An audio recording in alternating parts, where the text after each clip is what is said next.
Hello friends.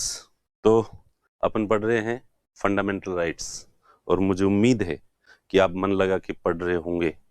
हमारी तमाम कमियों को और गलतियों को नज़रअंदाज करते हुए, माफ़ करते हुए तो नहीं बोलूँगा, क्योंकि अब चूँकि कायदे से हम टीचर हैं और आप स्टूडेंट हैं, तो इसलिए तो माफ़ी शब्द थोड़ा भारी भरकम हो जाता है। इसलिए मैं यही कहूँगा कि हमारी कमियों को, हमारी गलतियों को नज़रअंदाज करते हुए आप जो है वो मन लगा के पढ़ रहे होंगे, क्योंकि मन लगा के पढ़ने में ही आपका बेनिफिट है, आपका फ़ायदा है। और अब मैटर केवल आपका फ़ायदा करता है। हमारा वाला जो फ़ायदा होना था, वो तो हमें पहले ही हो चुका है। जिस दिन आपने हमें फ़ीस दे दी थी, उस दिन हमारा फ़ायदा हो चुका था।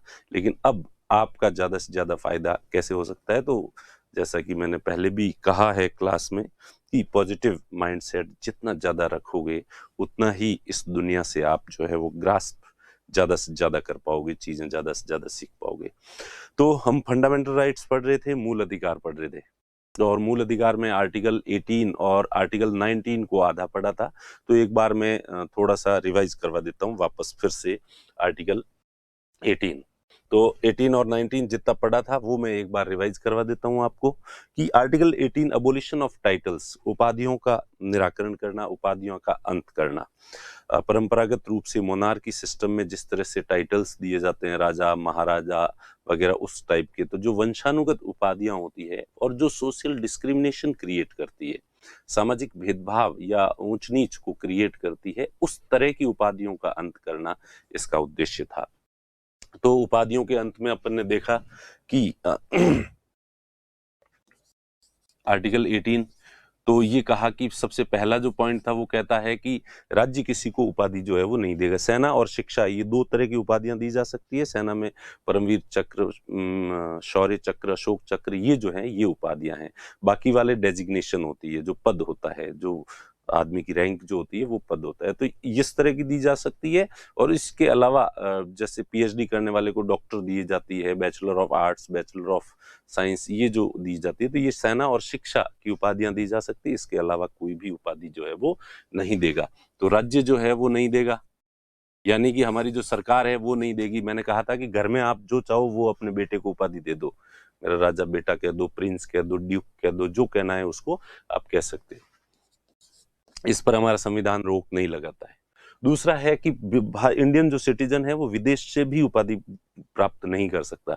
किसी भी ऐसी अथॉरिटी से, सॉवरन जो गवर्नमेंट है उससे कोई टाइटल जो है वो एक्सेप्ट नहीं कर सकता इंडियन सिटीजन। और तीसरा है फॉरेन सिटीजन, विदेशी नागरिक। अगर वो गवर्नमेंट ऑफ इंडिया की सेवा कर रहा है तो, अगर नहीं कर रहा है, यहाँ नहीं है, अपने देश में है, तो अपने को उससे कोई लेना देना नहीं है। लेकिन अगर फॉरेन सिटीजन है, इंडियन गवर्नमेंट को सर्व कर रहा है, तो या कोई भी बेनिफिट ले रहा है, तो उसे जो है दूसरे देश से वो टाइटल, उपाधि ले सकता है, लेकिन उससे पहले प्रेसिडेंट की प्रायर अप्रूवल लेनी पड़ेगी। और उसके बाद में चौथा जो है, भले कोई विदेशी नागरिक हो, भले भारतीय नागरिक हो, भारतीय हो या विदेशी हो, कोई भी हो, अगर जो है दोनों सम्मान प्राप्त करते हैं, ऑनर प्राप्त करते हैं किसी दूसरे देश से, तो इसके लिए कोई ऑनर प्राप्त करते हैं, कोई पद प्राप्त करते हैं, तो उन्हें प्रेसिडेंट से प्रायर अप्रूवल लेनी पड़ेगी। विदेशी, अगेन विदेशी वही जो भारत सरकार की सेवा में है, सरकारी सेवा में है, सरकारी लाभ प्राप्त अगर कोई कर रहा है तो। 1954 में ये शुरू किए गए थे। बीच में 1977 से 1980 के बीच में जनता पार्टी की सरकार थी, तब इन्हें रोक दिया गया था। और उसके बाद 1996 में जो है सुप्रीम कोर्ट में इन्हें चैलेंज किया गया था और कहा गया था कि ये उपाधियां नहीं दी जानी चाहिए, ये तो उपाधियां हैं और लोग अपने नाम के आगे इसका यूज भी करते हैं।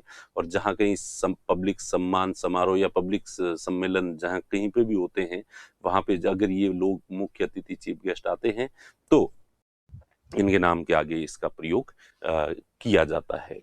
तो इसलिए पर सुप्रीम कोर्ट ने बालाजी राघवन केस 1996 में कहा कि ये उपाधियां नहीं है, ये सम्मान है। और देश में कोई भी व्यक्ति अगर देश के वेलफेयर के लिए, सोशल वेलफेयर के लिए कोई कंट्रीब्यूट करता है, समाज की सेवा करता है, तो ऐसे लोगों को सम्मानित किया जाना चाहिए और इसीलिए उनको ये ऑनर दिया जाता है। तो ये ऑनर है, इसलिए इनका प्रयोग नाम के आगे या पीछे प्रीफिक्स और सफिक्स इनका यूज जो है वो नहीं किया जाना चाहिए, और अगर किया जाता है तो उसके खिलाफ कार्रवाई की जाएगी, उससे वापस भी छीनी जा सकती है।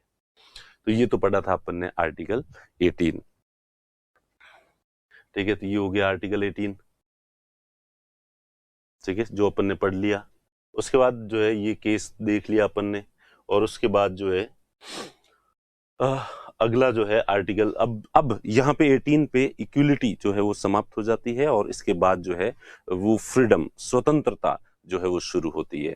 और स्वतंत्रता का जो पहला आर्टिकल है आर्टिकल 19, इसके बारे में अपन ने देख लिया था कि आर्टिकल जो 19 है 19(1)(a), तो यहाँ पे मैं बता देता हूं आप लोगों को। आर्टिकल 19(1) में ए, B, C, D, E, F और जी तक जो है ये आर्टिकल्स थे। शुरू में ये 7 तरह की स्वतंत्रताएं जो है वो दी गई थी। स्पीच एंड एक्सप्रेशन, असेंबली करना, यूनियन बनाना, मूवमेंट करना, रेजिडेंस करना और प्रॉपर्टी एक्वायर करना और लाइवलीहुड जो है, तो ये इस तरह से जो है वो ये 7 अधिकार दिए गए थे। और फ्रीडम स्पीच एंड एक्सप्रेशन, वाक व अभिव्यक्ति जो है, तो इसके वापस अपन ने बहुत सारे रूप देखे थे कि सुप्रीम कोर्ट ने इसको एलोबरेट किया, इसकी इंटरप्रिटेशन दी और इसकी व्याख्या की। तो स्पीच एंड एक्सप्रेशन, एक्सप्रेशन बहुत सारे तरीकों से, अभिव्यक्ति जैसे कि मैंने बताया, सिनेमा के माध्यम से, साहित्य के माध्यम से, पेंटिंग के माध्यम से, म्यूजिक के माध्यम से, और भी कई तरीके होते हैं जिनसे आप अपने आप को एक्सप्रेस कर सकते हो। तो उन सब की आपको स्वतंत्रता है। और उसमें ही इसमें कि प्रेस की स्वतंत्रता अपने इसी में शामिल जो है वो मानी थी। इसी तरह से अपन ने एडवर्टीजमेंट करना, विज्ञापन करना। स्प्रिंग बोर्ड एकेडमी के बाहर हम बड़ा सा होर्डिंग लगाते हैं, स्प्रिंग बोर्ड एकेडमी, तो ये विज्ञापन हम करते हैं, तो ये विज्ञापन इस आर्टिकल के तहत जो है वो करने का अधिकार है।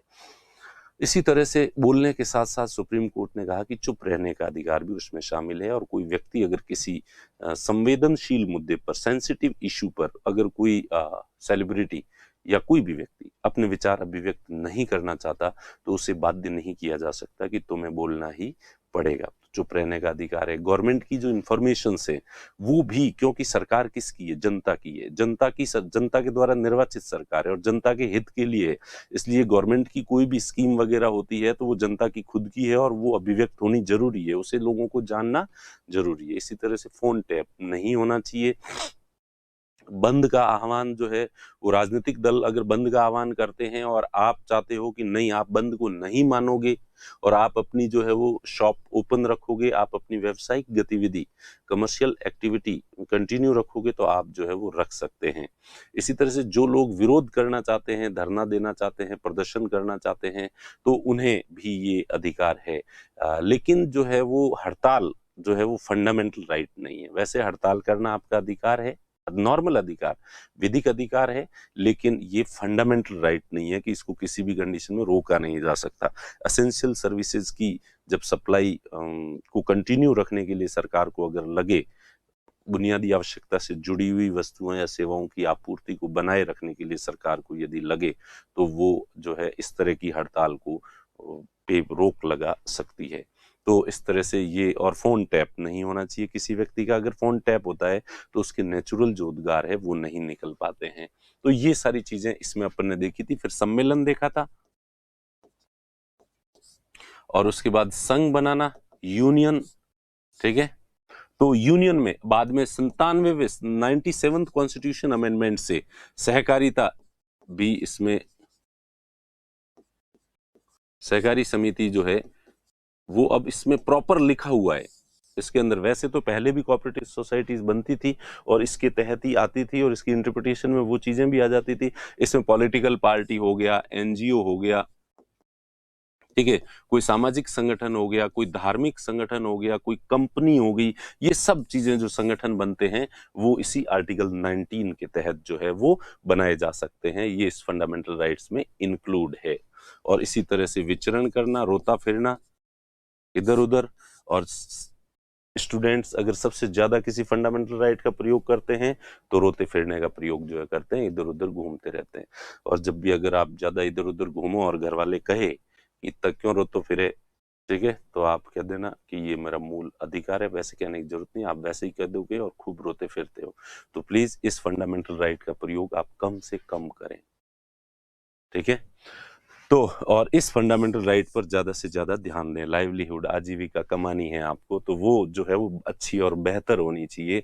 वो तो आपका हमेशा इस फंडामेंटल राइट की बजाय यहाँ जाना चाहिए आपका विचरण करना। और आवास, आवास तो भाई देखो तभी बनेगा तुम्हारा जब तुम पढ़ाई करोगे, मेहनत करोगे, नौकरी लगेगी और कोई तुम पे भरोसा करके अपनी बेटी या बेटा तुम्हें देगा, तो ही तुम्हारा घर बसेगा, ठीक है। रोते फिरने से घर नहीं बसेगा। और ये संपत्ति का अधिकार, और ये 44वें संविधान संशोधन से इसको जो है वो हटा दिया गया है, 44th कॉन्स्टिट्यूशन। तो अब जो है प्री में क्वेश्चन पूछा जा सकता है कि आर्टिकल 19 में कुल कितने प्रकार की स्वतंत्रताएं दी गई है। तो कुल 6 प्रकार की स्वतंत्रताएं दी गई है। मुझे पक्की पक्की उम्मीद है कि आप लोग केवल समझ नहीं रहे हैं, इन चीजों को याद भी कर रहे होंगे। ये मैं एक्चुअली समझ सकता हूँ, ये सबसे फर्जी डायलॉग है, समझ में देखते ही पढ़ते ही चीजें समझ में आ जाती है पर ये याद नहीं रहती। तो आपका उद्देश्य जो है चीजों को याद करना ज्यादा होना चाहिए। तो ये पहले भी मैंने बताया कि आरएस में समझने और याद करने वाले में से जिसका याद करने की क्षमता ज्यादा है उसका पलड़ा ज्यादा भारी रहता है। तो इसलिए देख लें, और याद करना भी एक हुनर है, एक कला है। और अगर आपसे चीजें एक्चुअली क्या है ना कि मैं रट नहीं सकता इस तरह के डायलॉग बोलते हो, तो इसका मतलब ईश्वर ने आप पे मेहरबानी कम की है, ईश्वर की कृपा कम बसी है आप पे। आजीविका, लाइवलीहुड, लाइवलीहुड कमाने का अधिकार है। तो ये आर्टिकल 19(1) में जो है वो 6 तरह की फ्रीडम जो है वो आपको दी गई है। अब अपन देखते हैं कि ये जो 6 तरह की फ्रीडम है, क्या ये मतलब एकदम से पूरी तरह से छूट है, एब्सोल्यूट है, या इसकी भी कोई लिमिट है। तो इनकी भी लिमिट है। ये आपको ऐसी आपकी स्वतंत्रता नहीं है, आपकी अभिव्यक्ति की स्वतंत्रता की जिससे दूसरे की स्वतंत्रता बाधित हो, वो आपको जो है वो नहीं दी गई है। तो एक बार ये जो है वो अपन इसमें पीपीटी में देख लेते हैं। देखें तो ये अपन ने देखा वाक और अभिव्यक्ति की जो स्वतंत्रता दी गई है, प्रेस की स्वतंत्रता, विज्ञापन की स्वतंत्रता, चुप रहने का अधिकार, फोन टैप के विरुद्ध अधिकार और सरकारी सूचनाएं प्राप्त करने का अधिकार। उसके बाद धरना प्रदर्शन का अधिकार, लेकिन हड़ताल स्ट्राइक करने का अधिकार नहीं। Freedom of press, freedom of commercial advertisement, freedom of silence, right against tapping of telephonic conversation, right to know about government activities, right to demonstrate और picketing but not right to strike, ठीक है। तो strike का अधिकार नहीं है। और ये मैंने जैसे कि बताया कि जो एक्सप्लेनेशन, उसके बाद 19 जो है BCDEF और G, तो शांतिपूर्ण सम्मेलन, सम्मेलन शांतिपूर्ण के साथ दो जो है वो बातों का ध्यान रखना है। जो भी आप असेंबली करो उस असेंबली में शांतिपूर्ण तरीके से होनी चाहिए। कैसे होनी चाहिए? शांतिपूर्ण तरीके से जो है असेंबली होनी चाहिए। प्लस हथियारों के साथ जो है लोग नहीं आने चाहिए। शांतिपूर्ण और बिना शस्त्र के असेंबली करने का अधिकार है।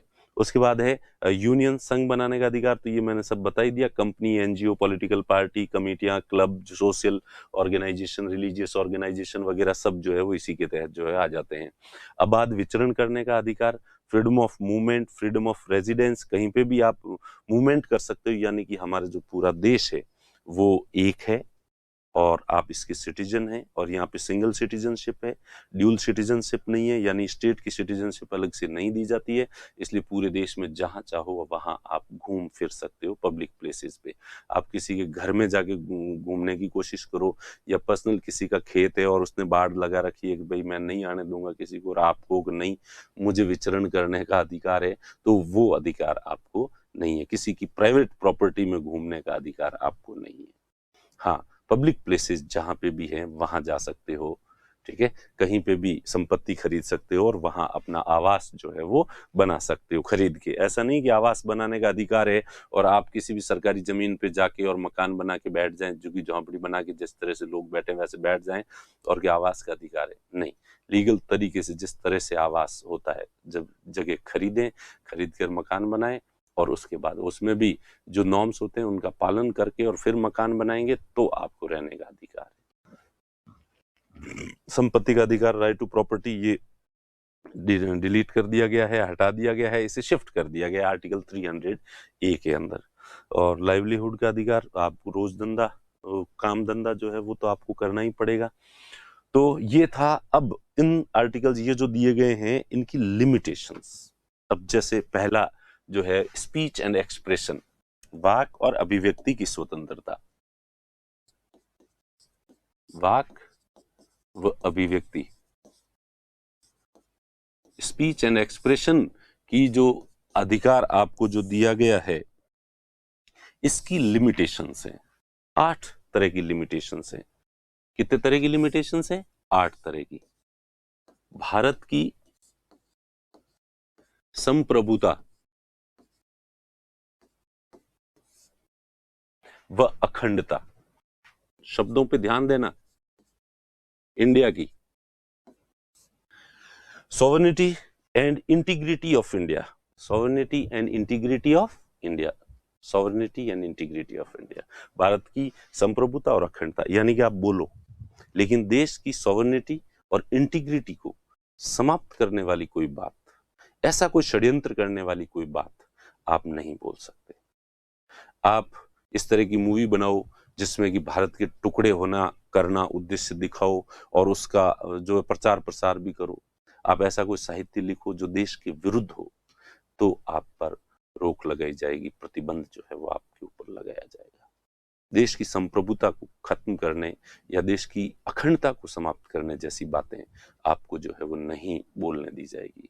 भारत तेरे टुकड़े होंगे इंशाअल्लाह इंशाअल्लाह, इस तरह के डायलॉग्स बोलना आर्टिकल 19 आपको अधिकार नहीं देता। ठीक है, तो वैसे नहीं बोल सकते। हाँ, प्रेम भरी भाषा, अपनत्व बढ़ाने वाली, शांति और सौहार्द बढ़ाने वाली जितनी भी अच्छी बातें, पॉजिटिव सकारात्मकता बढ़ाने वाली, लोगों का उत्साह बढ़ाने वाली जो बातें हैं, एंटरटेनमेंट करने वाली जो बातें हैं, तो आपके उद्देश्य पवित्र होने चाहिए और उसके बाद आप जो बोलना चाहो वो बोल सकते हो।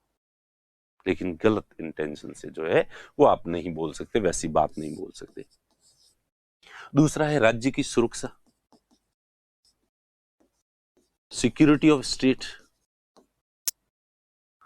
देश की जो सुरक्षा है उसको साथ, आपके पास कोई गोपनीय जानकारियां हैं, कोई मिलिट्री में अफसर है और उसके बाद कॉन्फिडेंशियल जो है वो इंफॉर्मेशंस हैं और वो उन्हें ऐसे पब्लिश करवा देता है, लोगों को दे देता है और मीडिया में आके बता देता है, सोशल मीडिया पे बता देता है, सोशल मीडिया में डाल देता है।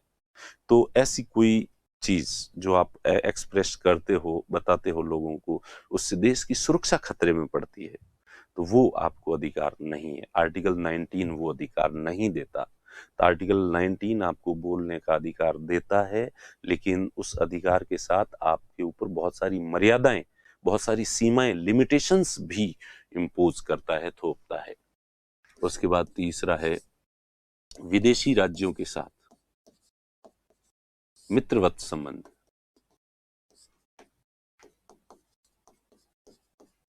विदेशी राज्यों के साथ मित्रवत संबंध, friendly relations with foreign states, friendly relations with foreign states.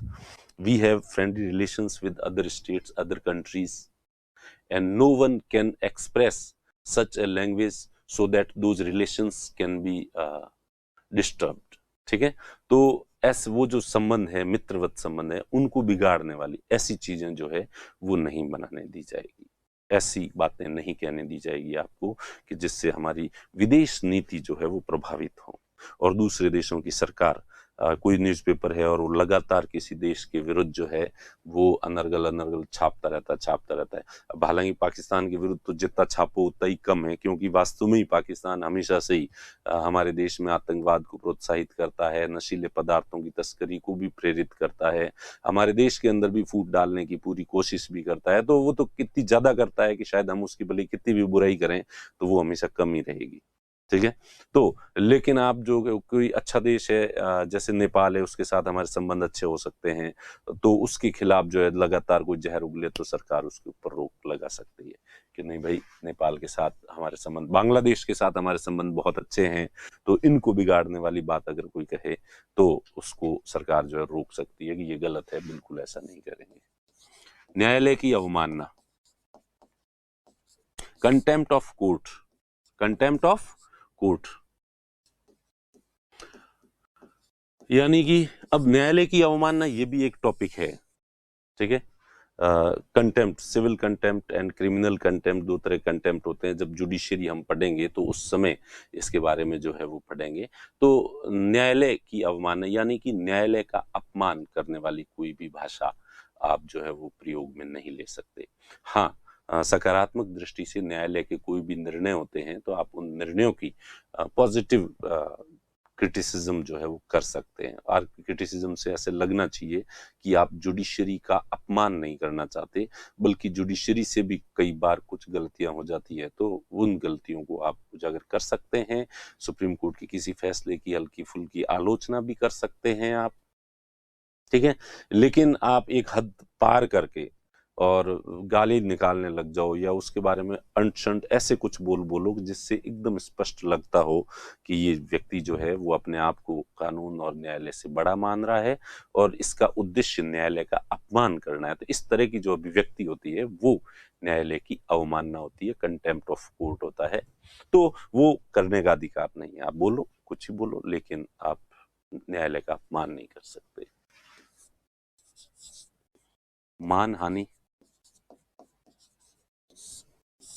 Defamation, defamation किसी को डिफेम करने के लिए, किसी व्यक्ति का अपमान करने के लिए आप किसी दूसरे व्यक्ति को गाली गलौज करते हो, उस पर झूठे आरोप लगाते हो, उन आरोपों का प्रचार प्रसार करते हो, तो ये गलत है। और ये मानहानि के केस तो कई नेताओं ने केजरीवाल पर किए थे कि इसने हमारे ऊपर जो भी आरोप लगाए झूठे थे, और अगर सच्चे थे तो न्यायालय में आके सबूत दे दे, प्रमाण दे दे। तो न्यायालय ने भी उसको कहा कि भाई क्या है, दे सबूत दे। तो सबूत तो मेरे पास नहीं है। तो तूने पहले तो कहा था कि सबूत है, तो अगर कोई नहीं सर मेरे तो है नहीं, तो फिर न्यायालय ने कहा चुपचाप माफी मांग ले, और उसने फिर सबसे माफी जो है वो मांग ली थी।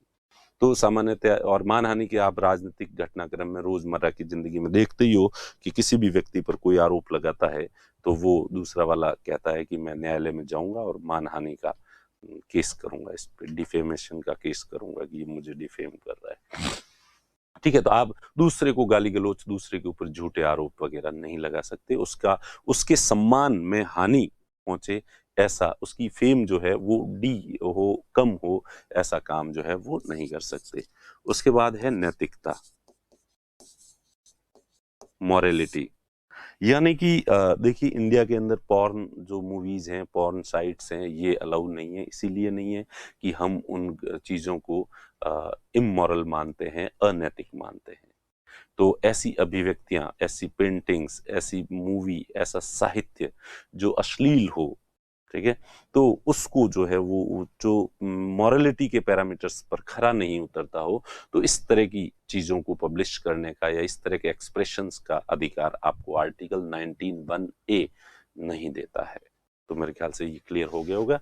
अनैतिक काम जो है वो आप करो तो वो आपको, आप नंगे होकर सड़क के ऊपर घूमने दौड़ने लग जाओ और खुले में हवाई गालियां निकालने लग जाओ, तो ये अनैतिकता है, इमोरलिटी है, और इसलिए आपको वो अधिकार जो है वो नहीं है। इसी तरह से लोक व्यवस्था, पब्लिक ऑर्डर, लोक व्यवस्था हमारे समाज में एक व्यवस्था है, एक ऑर्डर है। लोग शांति से सौहार्दपूर्ण तरीके से रहते हैं।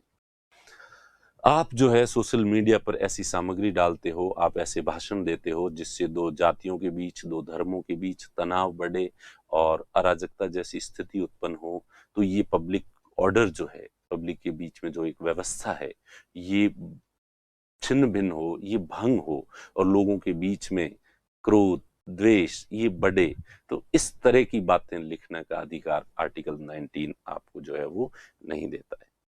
तो आप समाज के अंदर तनाव उत्पन्न करो, समाज के अंदर अव्यवस्था उत्पन्न करो, इस तरह की बातें बोलने का अधिकार इस आर्टिकल से, इससे आपको नहीं मिलता है। और अगर आप ऐसा करते हो तो वो जो भी कानून होगा उस कानून के तहत आपके विरुद्ध कार्रवाई जो है वो की जाएगी। अपराध उद्दीपन, अपराध के लिए किसी को उकसाना, उद्दीपन।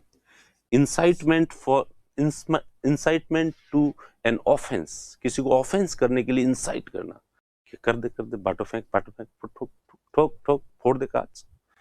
कुछ बच्चा है, बड़ा आदमी साथ में बच्चे को उकसाता है, फेंक फेंक फेंक बाटो, तो ये ऐसा नहीं कह सकते, ठीक है। तो मुझे याद है, मुझे बचपन में मेरे साथ एक मेरे भैया थे और उन्होंने मुझे एक बार कहा कि एक बस जा रही थी, बाट फेंक ठोक ठोक ठोक ठोक, तो ठीक है।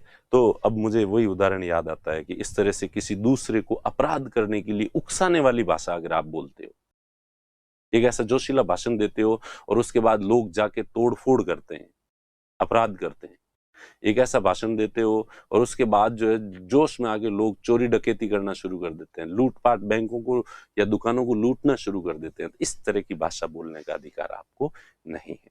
तो कुल मिला के ये 8 तरह की लिमिटेशंस है।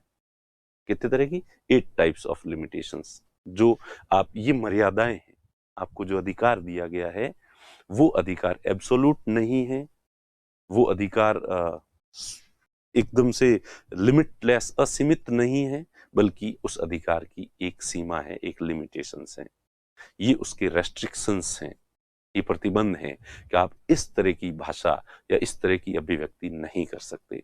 तो एक बार फिर रिवाइज कर लीजिए, देखें, देश की संप्रभुता और अखंडता याद करना, 8 के 8 याद होने चाहिए। एग्जाम में आपके प्री में पूछा जा सकता है कि आर्टिकल स्पीच एंड एक्सप्रेशन का जो राइट दिया गया है, इसकी कौन कौन सी लिमिटेशन है, तो 8 है। अब 8 समझ में आपको आ गई, लेकिन अगर एग्जाम में आपको याद नहीं आई तो एग्जाम कॉपी में ये लिखोगे कि सर मुझे याद, समझ में तो सब आई हुई है, बस अभी याद नहीं आ रही है, सॉरी, नंबर दे देना मुझे। तो ये याद आनी चाहिए, 8 की 8। देश की संप्रभुता और अखंडता, राज्य की सुरक्षा, सिक्योरिटी, ये एक जैसी सी है, अखंडता और सुरक्षा याद हो जाएंगे। फिर विदेश नीति, विदेश नीति भी दूसरे देशों के साथ मित्रवत संबंध इसीलिए रखते हैं ताकि हमारा देश जो है वो सुरक्षित रहे चारों तरफ से। तो ये तीनों तो मिलती जुलती है, संप्रभुता, अखंडता और बाद में सुरक्षा और अच्छे दूसरे देशों के साथ अच्छे संबंध। फिर आगे जुडिशियरी, तो ये 4 तो ये हो गए, जुडिशियरी को इसके साथ ले लो, 4 ये और 4 ये, 4 ये छोटे छोटे नाम है सीधे सीधे, ठीक है।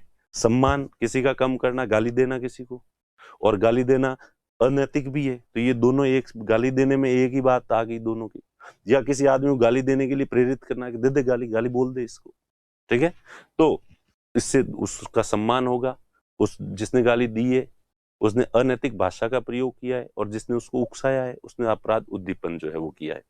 और लोक व्यवस्था, और गाली देने से हो सकता है कि झगड़ा ज्यादा बढ़ जाए, और 2 लोगों का झगड़ा 2 परिवारों तक, और 2 परिवारों का झगड़ा 2 जातियों तक फैल जाए, और देखते देखते। तो ये चारों चीजें मेरे ख्याल से आपको याद होगी, मानहानि, नैतिकता, लोक व्यवस्था, अपराध उद्दीपन, defamation, morality, public order and incitement to an offence.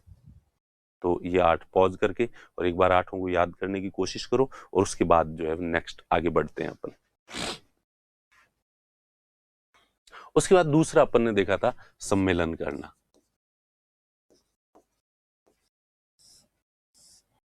तो सम्मेलन में 2 तो इसमें वैसे ही लिखी हुई है कि शांतिपूर्ण तरीके से होना चाहिए और बिना शस्त्र के, वो तो वैसे वो लिमिटेशंस में नहीं है। उसके बाद जो 2 लिमिटेशंस हैं इसकी, वो 2 वही है। पहली, सबसे जो पहली क्या थी, भारत की संप्रभुता व अखंडता, sovereignty and integrity of India, और दूसरा लोक व्यवस्था, पब्लिक ऑर्डर। ये मेरे ख्याल से पहले याद हो रखे हैं, इसलिए इनको दोबारा जो है आप सम्मेलन करो। लेकिन जेएनयू में जिस तरह के सम्मेलन हुए थे, जो वीडियो आए थे, और अगर वो सही हैं तो उस तरह के सम्मेलन करने का आपको अधिकार नहीं है। एक तो भारत तेरे टुकड़े होंगे, इस उद्देश्य से भारत के टुकड़े करने के लिए आप सम्मेलन कर रहे हो, ठीक है, तो वो आपको जो है वो उसकी अनुमति नहीं है।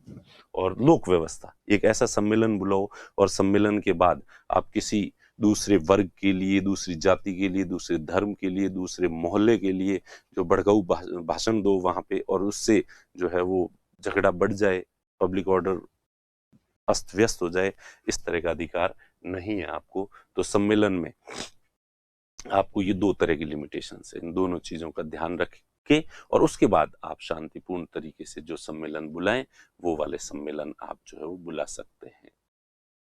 अब जातीय सम्मेलन, धार्मिक सम्मेलन तो ये बुलाए जाते रहे हैं। बीच में इलाहाबाद हाई कोर्ट ने जरूर एक फैसला दिया था जिसमें इस तरह के सम्मेलनों पर रोक जो है वो लगाई थी, लेकिन वैसे ओवरऑल इस पे कोई रोक जो है वो नहीं है और अपनी जाति के, अपने समाज के, अपने धर्म के सम्मेलन जो है वो बुलाए जाते रहे हैं।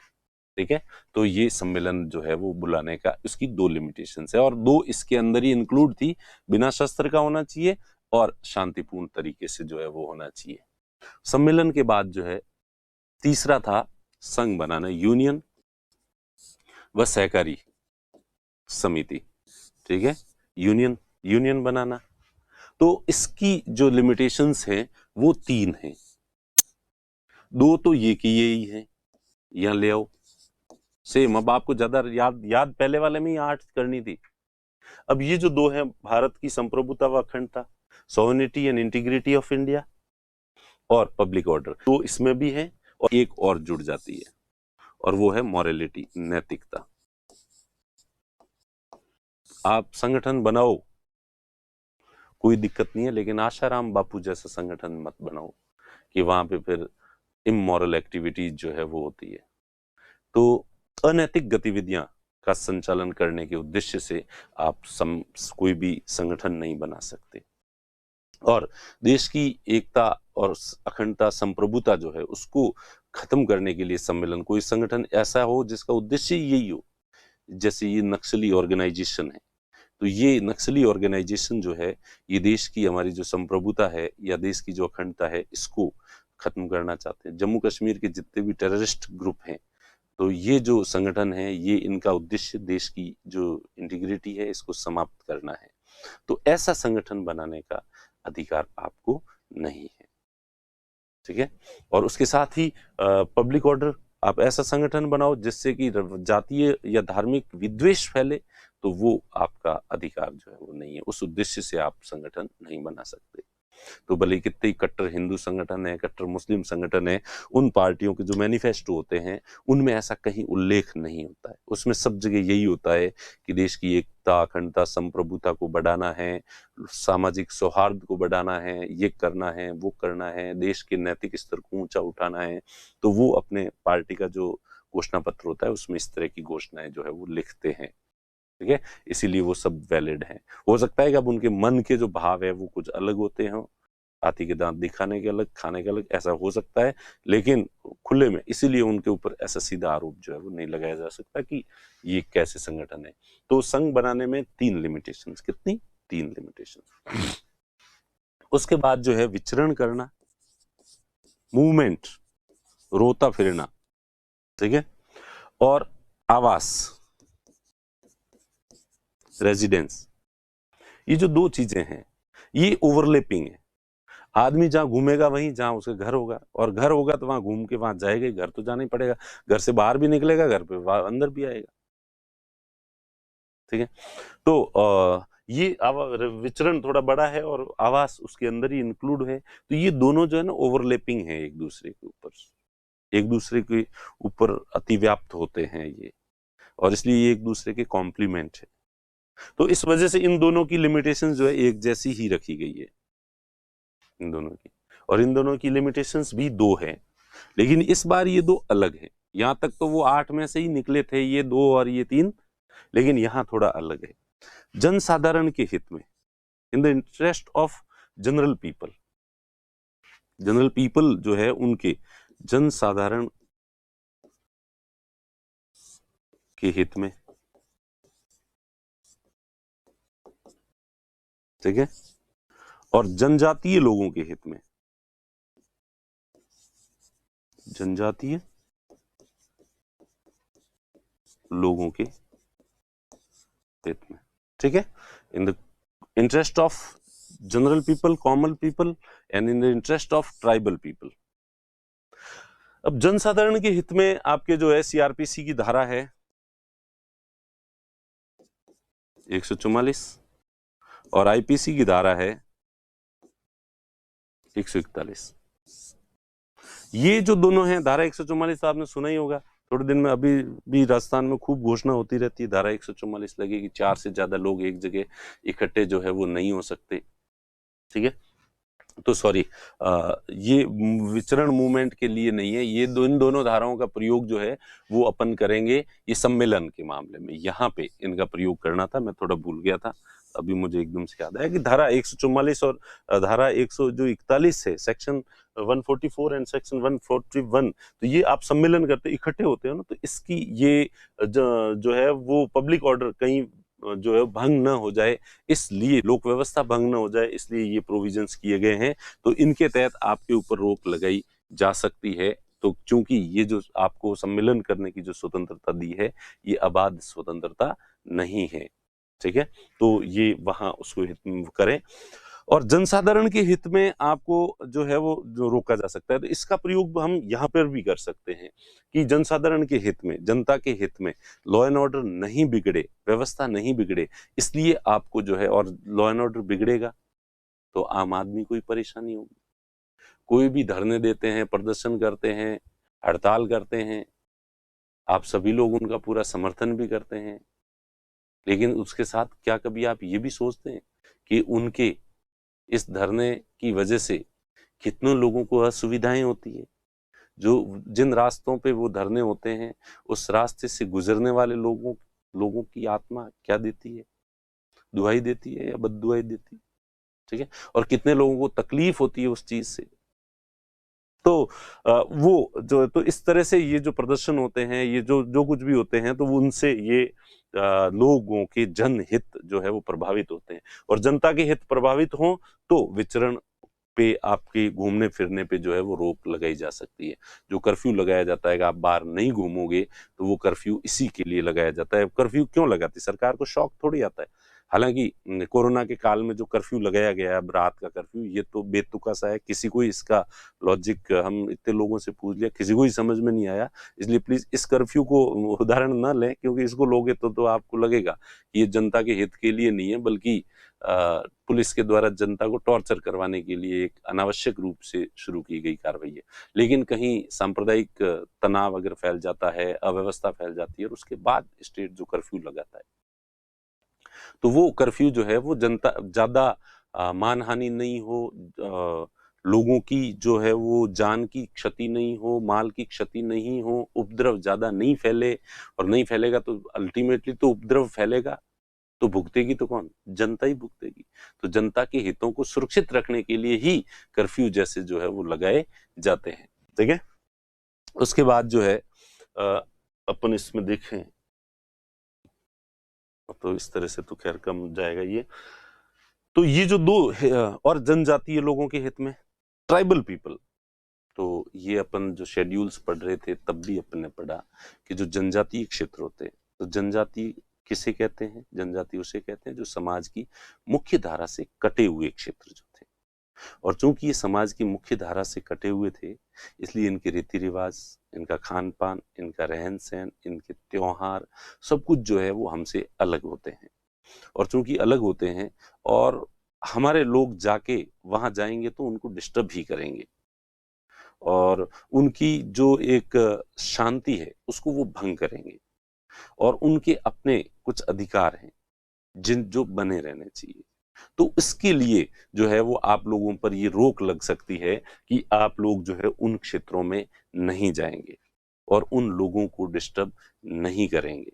वहां आवास बनाने की अनुमति जो है वो नहीं दे। तो जनजातीय क्षेत्रों बीच में जो है जम्मू कश्मीर में जिस तरह से कि भाई आपको पहले अचल संपत्ति, इमूवेबल जो प्रॉपर्टी है वो खरीदने का अधिकार नहीं था, तो जब ये हटाया गया था, ये आर्टिकल 35A को हटाया, तो कई लोगों ने ऐसे दिए थे कि ये क्या तरीका हुआ।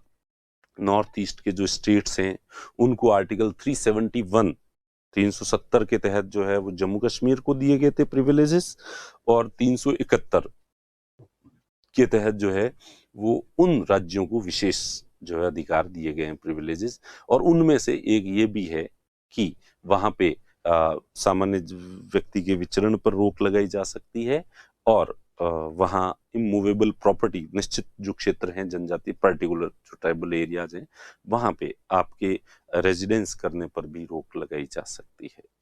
तो इनको तो कि वहां पे भी है, फिर तो वहां भी हटाओ, ठीक है। तो ये जो इस तरह की बात करने वाले लोग थे वो शायद जनता के आधे ज्ञान का फायदा उठाना चाहते हैं। वहां ये जो प्रिविलेजेस दिए गए हैं ये अलग कारणों से दिए गए हैं, ये सकारात्मक प्रिविलेजेस हैं, पॉजिटिव प्रिविलेजेस हैं।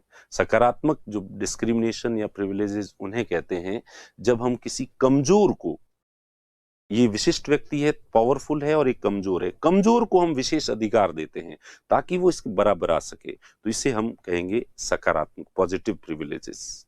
और ऑलरेडी एक ताकतवर व्यक्ति है और उसको हम प्रिविलेजेस देते हैं, विशेष अधिकार देते हैं, तो उससे वो और ताकतवर हो जाएगा, इससे इन दोनों के बीच की खाई बढ़ जाएगी। तो जम्मू कश्मीर जो एक रिच स्टेट था, वहां पर कैपिटल इनकम अच्छी थी और वो बाकी स्टेट से किसी मायने में कम नहीं था, वहां ट्राइबल्स नहीं थे और इसलिए उसको विशेष दर्जा दिया गया, तो वो दूसरे स्टेट्स की तरह था, और फिर उसको प्रिविलेजेस दिए तो वो और ज्यादा थोड़ा श्रेष्ठ हो गया था। तो ये नेगेटिव प्रिविलेजेस थे, वो कम किए गए हैं। जबकि इन ट्राइबल डोमिनेटेड जो स्टेट्स हैं, इनको जो प्रिविलेजेस दिए गए हैं ये पिछड़े हुए हैं, इनको बराबर लाने के लिए दिए गए हैं। तो दोनों विशेषाधिकार अलग अलग तरह के थे।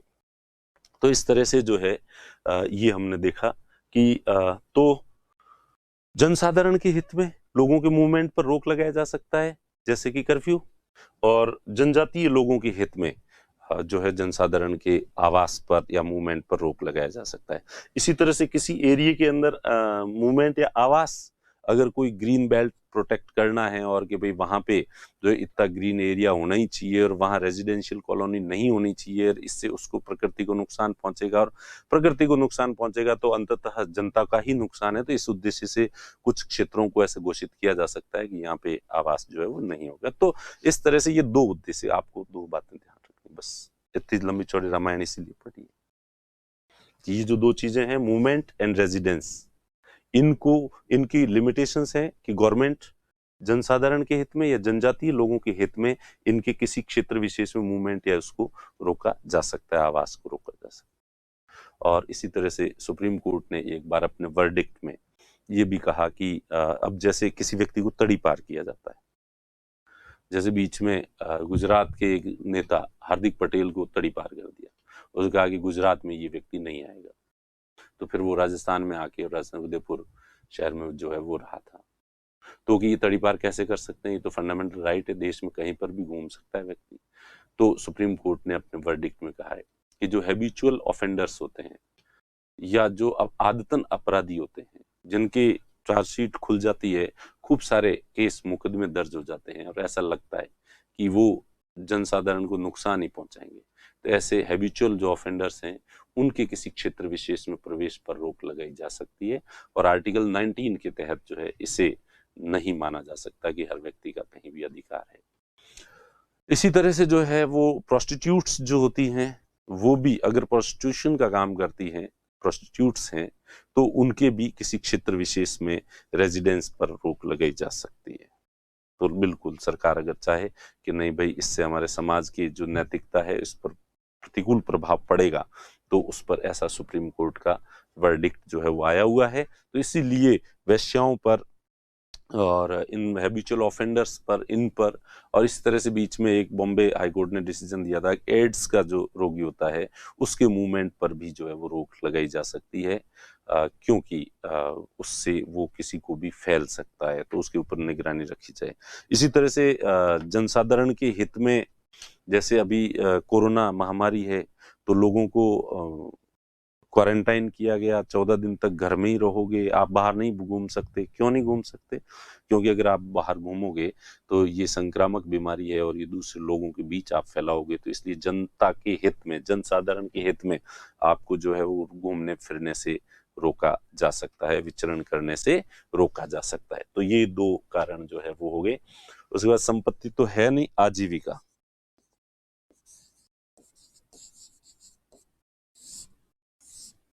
लाइवलीहुड, आदमी को रोजगार, काम करने का, अपनी मर्जी का जो काम करना चाहे वो काम व्यक्ति जो है वो कर सकता है।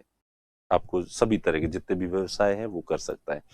लेकिन इसमें है कि अगर स्पेशल जो है वो करते हो आप, जैसे डॉक्टरी करनी है, वकालत करनी है, तो आपके पास डिग्री होनी चाहिए। तो डिग्री की बाध्यता जो है, क्वालिफिकेशंस, योग्यताएं रखी जा सकती है, और योग्यताएं अगर रखी जाती है तो वो इस फंडामेंटल राइट का वायलेशन नहीं होगा। ये पहले भी मैंने बताया। दूसरा कि कोई व्यवसाय है, गवर्नमेंट खुद की कंपनियां स्थापित कर सकती है, और गवर्नमेंट की कंपनी स्टेब्लिश करने से आपकी रोजगार पर, आपकी कंपनी पर कोई फर्क पड़ रहा है तो इसके लिए गवर्नमेंट जिम्मेदार नहीं होगी। प्लस गवर्नमेंट कुछ उद्योगों को जो है वो रिजर्व रख सकती है, आरक्षित रख सकती है कि इसमें जो है वो कोई निजी क्षेत्र निवेश नहीं करेगा। जैसे इस समय एटॉमिक मिनरल्स और एटॉमिक एनर्जी जो है ये गवर्नमेंट के लिए रिजर्व है, ये प्राइवेट सेक्टर इसमें इन्वेस्ट नहीं कर सकता। और 1991 से पहले तो सरकार ने बहुत सारे उद्योगों को जो है वो रिजर्व रख रखा था कि निजी क्षेत्र इसमें इन्वेस्ट नहीं करेगा। न तो, और सरकार के पास पैसे थे नहीं, तो सरकार के, हमारे पास तो पैसे हैं नहीं, हम तो करेंगे, न तो हम करेंगे न किसी को करने देंगे, और न प्राइवेट सेक्टर को, इसीलिए देश का बट्टा बैठ गया। 1991 में आके ये समझ में आया कि ये जो नीति थी ये बिल्कुल बेवकूफ़ी भरी थी। पहले हमें डर था कि इससे मोनोपोली स्टेब्लिश हो जाएगी, एकाधिकार हो जाएगा, ये महत्वपूर्ण उद्योग है, सरकार ही कमाएगी इसमें पैसा, और न तो सरकार से कमाया गया, न विदेशी कंपनियों को अनुमति दी गई, और न घरेलू जो निवेशक थे उन्हें छूट दी गई। तो वो भी इसके अंदर लिखा हुआ है कि गवर्नमेंट चाहे तो किसी भी उद्योग को, किसी भी व्यवसाय को पब्लिक सेक्टर के लिए रिजर्व रख सकती है, ठीक है, आरक्षित रखा जा सकता है। तो ये लिमिटेशंस नहीं है, ये तो ऑलरेडी इसमें लिखा हुआ है कि अर्हताएं या योग्यताएं, क्वालिफिकेशंस तय की जा सकती है, आरक्षित रखी जा सकती है, गवर्नमेंट के लिए रिजर्व रखी जा सकती है पूरी तरह से, या पब्लिक प्राइवेट पार्टनरशिप फर्म की तरह किसी चीज को रखी जा सकती है, या तीसरा कि किसी चीज के लिए लाइसेंस लेना जरूरी रखा जा सकता है। जैसे आपको मेडिकल स्टोर शुरू करना है तो उसके लिए आपके पास लाइसेंस होना चाहिए। आपको दवाइयाँ वगैरह बनानी है तो आपके पास जो है वो लाइसेंस होना चाहिए, तो ही कर सकते हो, बिना लाइसेंस के नहीं कर सकते। तो लाइसेंस की कंडीशन रखी जा सकती है। आपको और क्या, जैसे माचिस उद्योग है, ये जो विस्फोटक पदार्थ हैं इससे रिलेटेड अगर कुछ है, एरोनॉटिक्स से रिलेटेड जो कुछ है, तो उसमें भी इलेक्ट्रॉनिक्स से रिलेटेड जो उपकरण आप बनाते हैं, तो 5 सेक्टर्स हैं ये जिनके लिए जो है, अल्कोहल लीकर से रिलेटेड जो है वो है, तो ये 5 सेक्टर है जिसके लिए आपको लाइसेंस लेना पड़ता है, ठीक है। तो एक तो शराब पीता है तो आदमी साथ में सिगरेट पीता है, तो टोबैको प्रोडक्ट्स जो होते हैं उसके लिए भी लाइसेंस, तो लीकर प्रोडक्ट्स, टोबैको प्रोडक्ट्स, अब सिगरेट को जलाने के लिए माचिस की जरूरत है, तो विस्फोटक, तो 3 तो ये हो गए। एक मेडिकल वाला हो गया, फिर इतने ज्यादा शराब पियोगे तो टेबलेट खानी पड़ेगी, बीमार तो पड़ोगे, गोलियां खानी पड़ेगी, ठीक है। और 5वां जो है ये इलेक्ट्रॉनिक्स, एरोस्पेस वगैरह, ये जो है, तो इन चीजों के लिए तो ये 5 इंडस्ट्रीज है जिससे लाइसेंस है, तो वो इसी आर्टिकल के तहत जो है वो आता है। 19 जो है वो उसके तहत, लाइवलीहुड जो सबसे आखिरी इसका जो पॉइंट है उसके तहत जो है, तो वो ये तो इसी में लिखा हुआ है लिमिटेशंस नहीं है। अब इसकी सीमा जो है केवल एक है, जनसाधारण के हित में, in the interest of general people, सामान्य लोगों के हित में जो है, ये एक कंडीशन है इसकी कि सरकार चाहे तो जनसाधारण के हित में जो भी है, आप शराब की भट्टी चलाते हो अवैध रूप से तो सरकार आपको रोकेगी कि क्यों, तो अरे भाई लोगों का भट्टा बैठाएगा क्या, तो नशीली शराब बना देगा, पता नहीं कैसी बनाएगा और लोग मर जाएंगे। और ज्यादा शराब को कंट्रोल करना भी जरूरी है, ऐसे नहीं तो लोगों के स्वास्थ्य पर प्रतिकूल प्रभाव जो है पड़ेगा। तो जनसाधारण के हित में। इसी तरह से आप हथियारों की तस्करी कर रहे हो, अवैध जो ड्रग्स होते हैं उसकी स्मगलिंग कर रहे हो, या प्रोस्टिट्यूशन का प्रोफेशन कर रहे हो, तो प्रोस्टिट्यूशन पर भी चूंकि ये जनसाधारण के हित में, सरकार को ऐसा लगता है कि ये जनसाधारण के हित में नहीं है, तो इस वजह से जो उस पर भी रोक लगाई जा सकती है। तो इस तरह के जो व्यवसाय होते हैं उन पर रोक लगाई जाती, तो उसका आधार, ये एक इतना बड़ा आधार है जनसाधारण के हित में। आप किसी भी तरह की एक्टिविटी, कोई भी काम कर रहा है व्यक्ति, तो ये अपने आप में इतना बड़ा है कि आप हर किसी को इसी के दायरे में जो है वो ले सकते हैं। तो इस तरह से जो है, तो हमने देखा कि, अब मैं बताऊं कि जो पहला था ए, इसकी ए की जो लिमिटेशंस कितनी थी, 8 लिमिटेशंस थी। फिर बी, सम्मेलन जो करना था उसके ऊपर कितनी लिमिटेशंस थी, 2 लिमिटेशंस, संप्रभुता, अखंडता और उसके साथ पब्लिक ऑर्डर।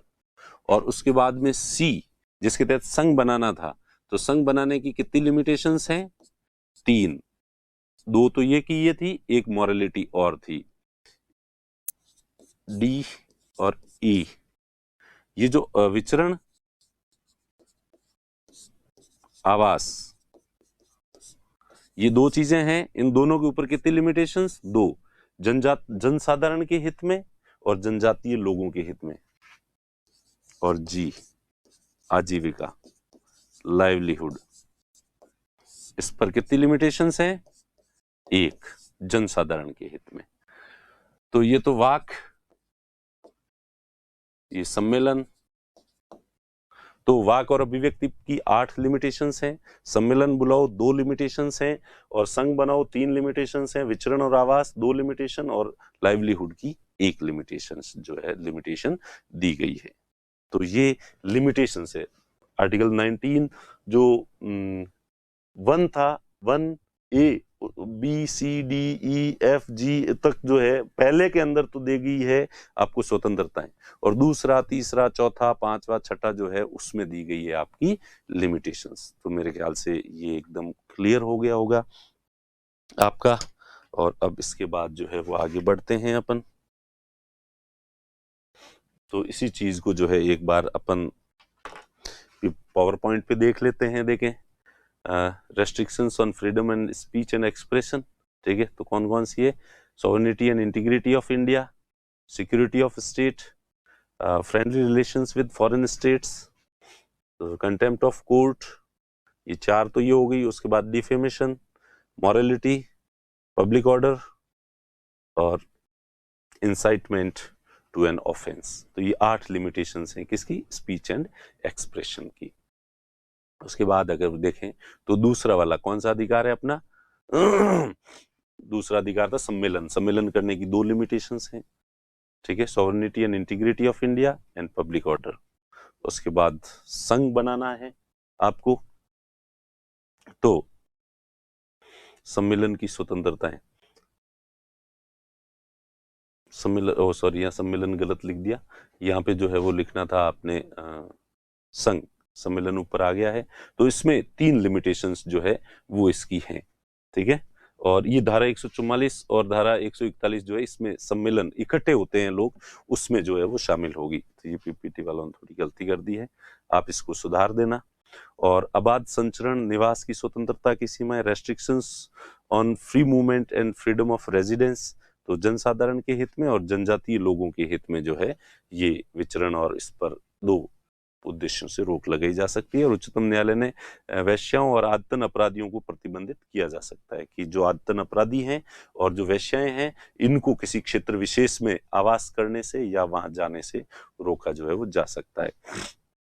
और आजीविका की, और इसमें जो जनसाधारण के हित में एक लिमिटेशन है, और लाइसेंस की अनिवार्यता रखी जा सकती है। सरकार चाहे तो किसी व्यवसाय के लिए लाइसेंस की अनिवार्यता, योग्यता की अनिवार्यता रख सकती है, क्वालिफिकेशन डिग्री होनी चाहिए वो काम करने के लिए, और आरक्षित रिजर्व जो है वो रखा जा सकता है। उसके बाद देखें कि ये जो अधिकार दिया गया है इस आर्टिकल में, ये अधिकार जो है वो राज्य के विरुद्ध दिया गया है, निजी व्यक्तियों के विरुद्ध नहीं है, ये ध्यान रखना। This right is given against the state, it is not against the individual person. दूसरा व्यक्ति ये अधिकार नहीं देगा, राज्य इन चीजों को करने से हमें नहीं रोकेगा, स्टेट नहीं रोकेगा, ठीक है। इससे पहले आर्टिकल 17 वाला जो अधिकार था वो स्टेट के अगेंस्ट नहीं था, वो इंडिविजुअल पर्सन के अगेंस्ट था। अनुच्छेद 17 का अधिकार निजी व्यक्तियों के विरुद्ध था, जबकि यह अधिकार जो है वो स्टेट के विरुद्ध दिया गया है, राज्य के विरुद्ध दिया गया है, और ये केवल नागरिकों को उपलब्ध है। विदेशी जो नागरिक होते हैं उनको ये अधिकार नहीं है, ठीक है। ये केवल नागरिकों को, भारतीय नागरिकों को, विदेशी व्यक्ति को यहाँ आके और कहे कि मुझे वाक और अभिव्यक्ति की स्वतंत्रता है, मैं चाहूँ तो यहाँ सम्मेलन भी बुला लूँ, और मैं चाहूँ तो यहाँ संगठन भी कर लूँ, मैं यहाँ आवास भी कर लूँ, मैं जहाँ चाहूँ घूम भी सकता हूँ, और यहाँ काम धंधा भी कर लूँ। ये विदेशियों को तो नहीं दिया जा सकता ये, ठीक है। विदेशी आके कहे कि मुझे तो नरेगा का रोजगार चाहिए, तो सबको दिया जा रहा है, मुझे भी दिया जाए, तो कि भाई तुझे ये नहीं दिया जा सकता। जो आजीविका वगैरह, ये सारे जो आर्टिकल 19 के जो अधिकार हैं ये केवल भारतीय नागरिकों को है, और भारतीय नागरिकों में भी केवल जो नेचुरल पर्सन है उनको है ये। लीगल पर्सन कहते हैं कंपनी को, कंपनियों को, वैसे व्यक्ति में आता है, आदमी भी व्यक्ति में आता है, कंपनी भी एक व्यक्ति होती है कानून की नजर में और हमारे संविधान की नजर में। लेकिन यहाँ पे जो लीगल पर्सन यानी कंपनी है, तो कंपनियों को ये अधिकार नहीं है, ये केवल व्यक्तियों को, नेचुरल जो पर्सन होते हैं उनको है, लीगल पर्सन को नहीं है। प्राकृतिक रूप से जो मनुष्य हैं उनको ये अधिकार है, ये कृत्रिम जो व्यक्ति हैं उनको ये अधिकार नहीं है, और कानूनी व्यक्ति है उनको अधिकार नहीं है। कंपनी को, हालांकि कंपनी के जो शेयर होल्डर्स होते हैं उनको अधिकार होता है, उनके अधिकार हैं। तो ये था आर्टिकल 19। तो मेरे ख्याल से आज की क्लास में इतना ही काफ़ी है। फिर अपन, क्योंकि अब अगले वाले आर्टिकल को लेंगे तो ये क्लास थोड़ी बड़ी हो जाएगी, तो फिर अगले वाले क्लास में देखें आर्टिकल 20 अनुच्छेद 20 जो है वो उसमें देखेंगे।